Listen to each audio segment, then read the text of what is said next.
may natuklasan akong dropshipping business na pwede raw kumita.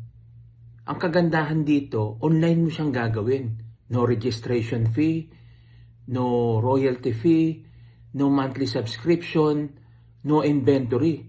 At sisitaw na daw bahala sa mga yan. Ang tanong, paano ko magsisimula?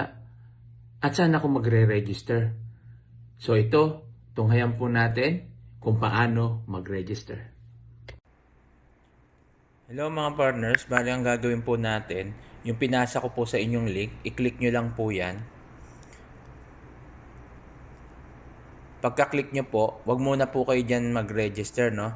Dito po kayo mag-register sa ibaba, no? Yan po, nakita nyo po, no? So, yan, i-slide nyo po siya pababa. Dito po, be a seller. Tapos, i-click nyo po yung apply now. Tapos, basahin nyo po yan yung agreement, Sitaw Merchant Entry Contract. Pag nabasa nyo na po yan, click nyo po yung agree. Then, yan, dito na po kayo mag-fill out. Fill out nyo yung pangalan nyo, full name, email address nyo, tapos verify nyo yung code. No? Mag-i-email sa inyo yan. No? Pag click yung verify, mag-i-email sa inyo yung code. I-copy paste nyo lang siya dyan. Then, dito shop name.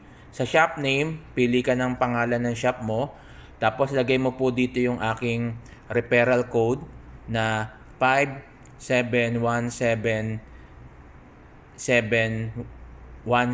CNCR.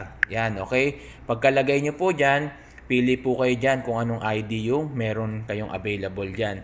Okay, pagka napili mo na yung ID, lagay mo dito, no, i-download mo, choose file, then lagay mo yung phone number mo, then register your shop.